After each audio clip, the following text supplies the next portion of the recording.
Hello बच्चों, यह 1500 MCQ series का थर्ड वीडियो है। अगर आपने फर्स्ट 2 वीडियोस नहीं देखे हैं तो आप इस लिंक पे क्लिक करके देख सकते हैं। चलिए शुरू करते हैं। मानव विकास किन दोनों के योगदान का परिणाम है? आंसर, वंशक्रम एवं वातावरण का। नेक्स्ट, निम्नांकित में कौन सी विशेषता आंतरिक रूप से अभिप्रेरित बच्चों के लिए सही नहीं है? आंसर बी, वे हमेशा सफल होते हैं। यह सही नहीं है। ठीक है। नेक्स्ट, किशोरावस्था में संवेगों की तीव्रता किस प्रकार प्रकट होती है? प्रतिकूल पारिवारिक संबंध द्वारा, व्यवसाय की समस्या, नई परिस्थिति के साथ समायोजन, और फोर्थ है उपरोक्त सभी। तो आंसर क्या होगा? उपरोक्त सभी। बहिर्मुखी प्रवृत्ति के व्यक्ति होते हैं। आंसर, सामाजिक एवं मित्रतापूर्ण व्यवहार के धनी। नेक्स्ट, सामाजिक पैमाने की विधि के अनुसार इनमें से सुपरस्टार या अतिमानव वह होता है जिसे ज़्यादातर लोगों द्वारा चयन किया जाता है। ओके। नेक्स्ट, व्यक्तित्व के मूल्यांकन हेतु प्रयुक्त शब्द साहचर्य परीक्षण विधि का प्रयोग जुंग द्वारा किस वर्ष में किया गया था? आंसर, 1910 में। क्वेश्चन नंबर 207, निम्न में से कौन सा विकासात्मक कार्य उत्तर बाल्यावस्था के उपयुक्त नहीं है? आंसर बी, पुरुषोचित या स्त्रियोचित सामाजिक भूमिकाओं को प्राप्त करना। नेक्स्ट, अधिगम में प्रयत्न व भूल के सिद्धांत का प्रतिपादन किसने किया? आंसर डी, थार्नडाइक ने। नेक्स्ट, निम्न में से कौन सा मत अंतर्दृष्टि द्वारा सीखने की व्याख्या करता है? Answer D, गेस्टाल्टवाद। नेक्स्ट, शैक्षिक विकास में मूल्यांकन का अर्थ है। क्या अर्थ है? डी, ज्ञान क्षमता का मूल्यांकन। नेक्स्ट, वैयक्तिक भिन्नता का क्या अर्थ है? आंसर बी, कोई दो व्यक्ति शारीरिक मानसिक योग्यता और संवेगात्मक दशा में समान और एक जैसे नहीं होते हैं। नेक्स्ट, पावलोव ने सीखने के अनुबंध प्रतिक्रिया सिद्धांत का प्रतिपादन किस पर प्रयोग करके किया था? इसका आंसर क्या है? कुत्ते पर। यह हम पहले पिछले वीडियो में बता चुके हैं। शिक्षा का समान अवसर का अर्थ है। क्या अर्थ है? आंसर डी, एक बच्चे को ऐसी शिक्षा प्रदान करनी चाहिए जो उसके भावी व्यावसायिक जीवन के लिए सबसे उपयुक्त हो। नेक्स्ट, हावर्ड गार्डनर का बुद्धि का सिद्धांत किस पर बल देता है? आंसर, प्रत्येक व्यक्ति की विलक्षण योग्यताओं पर। नेक्स्ट, प्रतिभाशाली विद्यार्थी है कौन सा? बी, अपसारी चिंतक। नेक्स्ट, विद्यालयों को किसके लिए वैयक्तिक भिन्नताओं को पूरा करना चाहिए? आंसर डी, यह समझने के लिए कि क्यों शिक्षार्थी सीखने के योग्य या अयोग्य है। नेक्स्ट, निम्नलिखित में से कौन सा बुद्धि के मापन में प्रयोग नहीं किया जाता है? आंसर सी, विद्यार्थी की शिक्षक का ध्यान आकर्षित करने की योग्यता। यह बुद्धि के मापन में प्रयोग नहीं किया जाता है। नेक्स्ट, निम्न में से कौन सा मूल्यांकन का प्रकार नहीं है? आंसर, मानक। नेक्स्ट, शैशव काल की अवधि है। शैशव काल की अवधि क्या होती है? कि जन्म से 2 वर्ष तक जो काल होता है उसे क्या कहते हैं? शैशव काल कहते हैं। नेक्स्ट, कक्षा अध्यापक ने राघव को अपनी कक्षा में अपने कीबोर्ड पर स्वयं द्वारा तैयार किया गया मधुर संगीत बजाते हुए देखा। कक्षा अध्यापक ने विचार किया कि राघव में डैश बुद्धि उच्च स्तरीय थी। कौन सी? स्थनिक, शारीरिक, गतिबोधक, संगीतमय या भाषाई। तो कौन सी आएगी? संगीतमय, क्योंकि क्या बजाया उन्होंने? संगीत बजाते हुए देखा। ठीक है। नेक्स्ट, सृजनात्मकता मौलिक परिणामों को अभिव्यक्त करने के मानसिक प्रक्रिया है। यह कथन किसका है? आंसर क्रो एंड क्रो का। नेक्स्ट, विकास का क्या अर्थ है? आंसर सी, अभिप्रेरणा एवं अनुभव के फलस्वरूप होने वाले परिवर्तनों की उत्तरोत्तर श्रृंखला ही क्या है? विकास है। ये पिछले वीडियो में भी हमने बताया था। नेक्स्ट, मनोविज्ञान की बहिर्दर्शन विधि के जनक कौन है? ये भी पुराना ही क्वेश्चन है। बहिर्दर्शन के जनक कौन है? Watson, JB. वाटसन। नेक्स्ट, शिक्षा मनोविज्ञान ने स्पष्ट व निश्चित स्वरूप कब धारण किया था? आंसर 1920 में। नेक्स्ट, कोलसनिक शिक्षा मनोविज्ञान का आरंभ किससे मानते हैं? आंसर अरस्तु से। सीखना किससे प्रभावित होता है?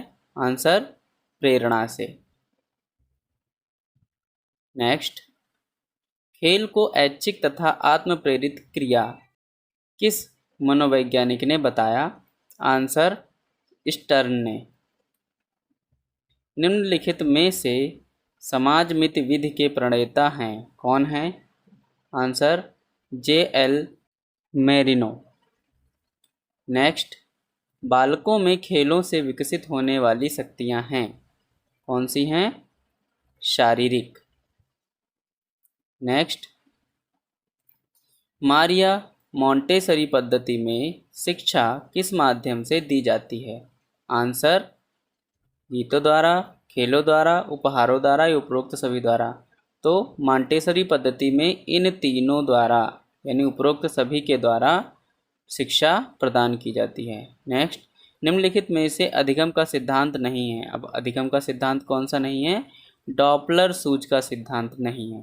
नेक्स्ट, वह प्रथम अमेरिकी मनोवैज्ञानिक जिसने पशुओं पर सर्वप्रथम प्रयोग किए थे? Answer C, Thorndike. नेक्स्ट, निम्नलिखित में से कौन सा मनोवैज्ञानिक का मनोविज्ञान बंध मनोविज्ञान या संयोजनवाद कहलाता है? Answer D, Thorndike. गेस्टाल्ट के सिद्धांत का शिक्षा में अनुप्रयोग है क्या है? स्थिति का स्पष्ट संगठन, अधिगम स्तर, अनुकमल, परिस्थितियों का निर्माण, स्वक्रिया द्वारा खोज हेतु प्रोत्साहन या उपरोक्त सभी। तो गेस्टाल्ट के सिद्धांत के ये तीनों ही आंसर होंगे यानी उपरोक्त सभी। नेक्स्ट, सक्रिय अनुबंध का निम्नलिखित में से शिक्षा में कौन सा अनुप्रयोग नहीं है? आंसर सी, व्यवहार को अपेक्षित रूप देना। नेक्स्ट, एक आदर्श अध्यापक में पाया जाने वाला गुण है कौन सा है? लोकतांत्रात्मक दृष्टिकोण, विषय वस्तु पर अधिकार और बाल मनोविज्ञान का ज्ञान। एक अध्यापक में ये तीनों ही गुण होने चाहिए। तो आंसर क्या होगा? ये सभी। चिंतन संज्ञानात्मक पक्ष में एक मानसिक क्रिया है, यह कथन किसका है? आंसर रास का। नेक्स्ट, यह आवश्यक नहीं है कि उच्च बुद्धि लब्धि वाले बच्चे डैश में भी उच्च होंगे। किसमें? सृजनशीलता, अच्छे अंक प्राप्त करना, विश्लेषण, अध्ययन। तो यहाँ आएगा सृजनशीलता। नेक्स्ट, अहम निर्देशित होता है किससे? बी, वास्तविकता सिद्धांत द्वारा। नेक्स्ट,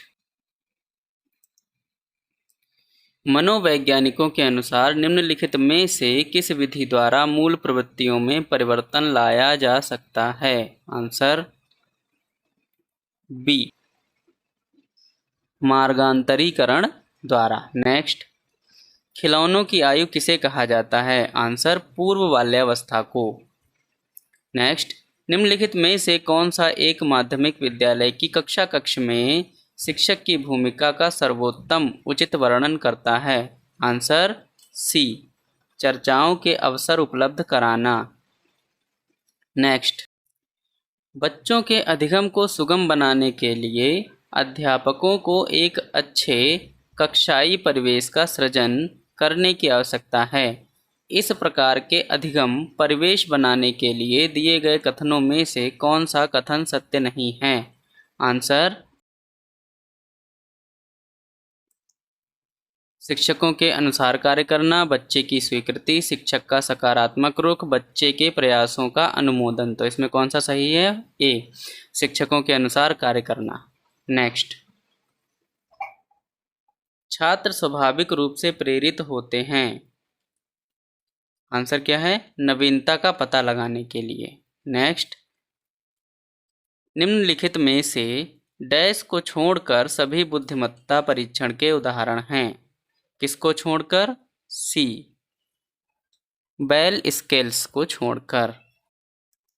नेक्स्ट, बच्चों की गलतियों के संबंध में निम्नलिखित में से कौन सा कथन सत्य है? आंसर, बच्चों की गलतियां सीखने की प्रक्रिया का हिस्सा होती हैं। नेक्स्ट, अधिगम की प्रक्रिया में प्रेरणा शिक्षार्थियों को दिशाहीन बनाती है। युवा शिक्षा शिक्षार्थियों के बीच सीखने की जिज्ञासा बनाती है। शिक्षार्थियों की स्मृति को तेज करती है। पुराने तथा नए ज्ञान में अंतर स्पष्ट करती है। तो इसका सही आंसर क्या है? युवा शिक्षार्थियों के बीच सीखने की जिज्ञासा बनाती है। नेक्स्ट, मानव व्यक्तित्व निम्न में से किसका परिणाम है? आंसर, आनुवंशिकता और पर्यावरण के बीच संबंध का। नेक्स्ट, अभिप्रेरणा और अधिगम के बारे में निम्नलिखित में कौन सा कथन सही है? आंसर, सी, अधिगम केवल तभी प्रभावी होता है जब शिक्षार्थियों में भीतरी प्रेरणा हो, सीखने की अंतर्निहित इच्छा हो। नेक्स्ट, अधिगम के लिए प्रथम शर्त क्या है? आंसर, ए, सीखने वाले की अभिप्रेरणा। नेक्स्ट, अधिगम के लिए द्वितीय शर्त क्या है? आंसर, सीखने वाले की बहु अनुक्रियाएं। नेक्स्ट, अधिगम के लिए तृतीय शर्त क्या है? आंसर, सीखने वाले को पुनर्बलन। नेक्स्ट, अधिगम के लिए चतुर्थ शर्त क्या है? आंसर, सीखने वाले का अभ्यास। नेक्स्ट,